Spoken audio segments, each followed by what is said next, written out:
Bila mana seseorang, siapapun ia, apapun agamanya, apapun ajarannya, selama 40 hari ia tidak mengkaji, mengaji, membaca tentang kebaikan, hatinya akan menjadi kosa bulu-bulu.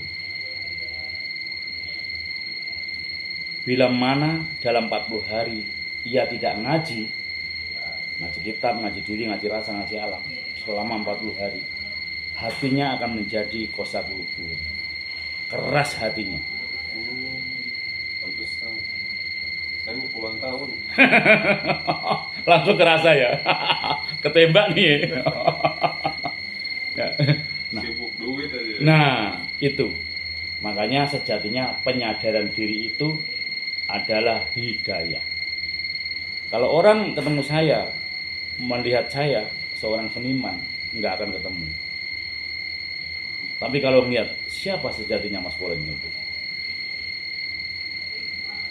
tangdur mangkola wala tangdur mangkola. Lihatlah perkataannya, jangan kau lihat yang berkata-kata. Apalagi semua yang aku katakan itu adalah bukti yang sudah aku buktikan.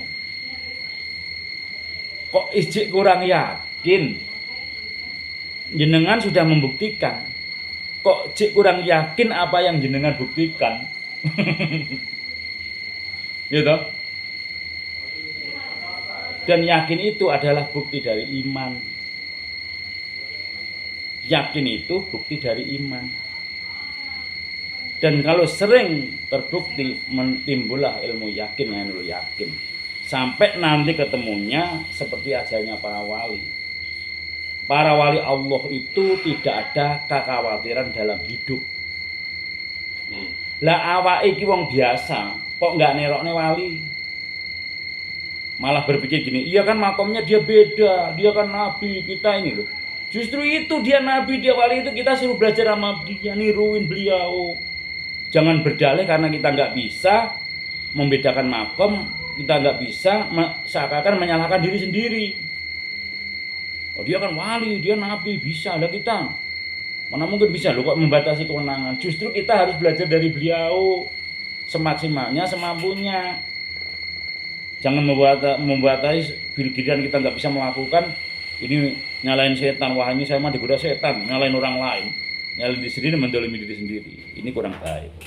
Makanya ngaji diri, ngaji alam, ngaji rasa itu setelah ngaji kitab.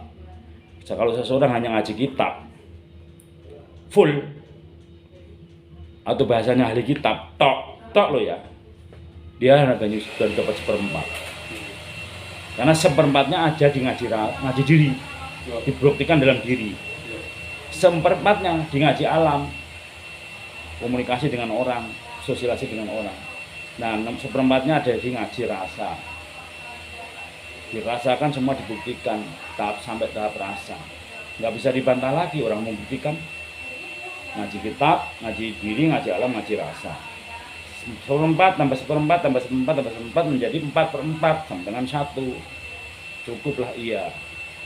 Sama aja, orang kok baru ngaji di tingkat syariat tok lo ya.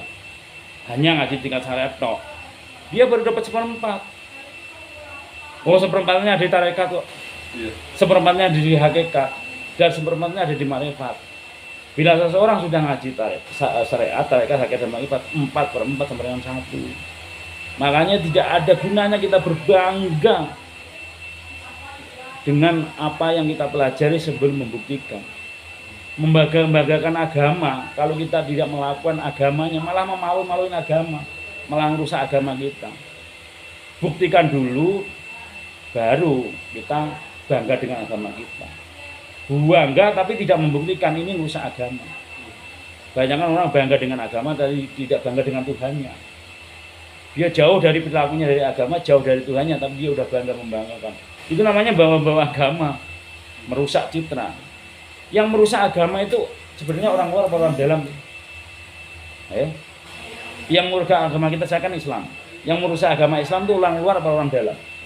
Orang dalam sendiri. Orang yang misalnya orang luar negeri kok nggak tahu agama Islam itu agama damai. Karena taunya dia itu yang ngebom, Yang kuasa, yang keras itu taunya dia. Ternyata Islam nggak begitu. Tawuran. Agama damai, agama rahmatan lil alamin. Karena mereka yang kekerasan itu atas nama agama, orang taunya begitu. Setelah dicerai, Islam itu damai. Islam itu seperti ini. Baru ngerti, oh ternyata Islam itu begitu. Iya. Berarti yang merusak orang itu bukan dari luar tapi dari dalam.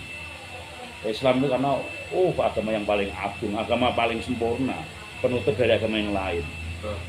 Tapi saat ketemu agama yang lain, makainya nggak begitu. Pakainya lakum dinukum waliyadin.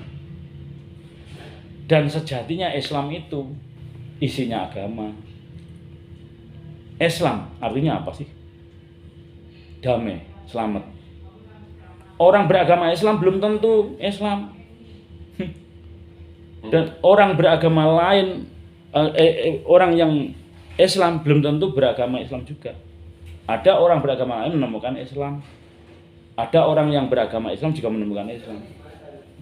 Karena Islam itu artinya damai. Yang menemukan kedamaian itu bukan hanya orang Islam. Seluruh ajaran, seluruh agama yang menemukan kedamaian dirinya, keluarganya, dan alam ini, iya namanya Islam. Tapi beda lagi dengan agama Islam. Kalau agama Islam, agama yang disampaikan Kanjeng Nabi Muhammad SAW dan para nabi terdahulu itu. Rukun Islam setelah adanya Kanjeng Nabi Muhammad SAW. Sebelum ada Kanjeng Nabi, belum ada rukun Islam, belum rukun. Sholatnya masih beda-beda. Nabi Adam sholatnya nggak begitu, belum ada rukun Islam dulu. Sekarang adanya Kanjeng Nabi disempurnakan kekurangannya dari para nabi terdahulu gitu. Mungkin itu aja. Bila ada salah minta maaf. Bila tahu itu aja. Assalamualaikum warahmatullahi wabarakatuh. Dah, yun.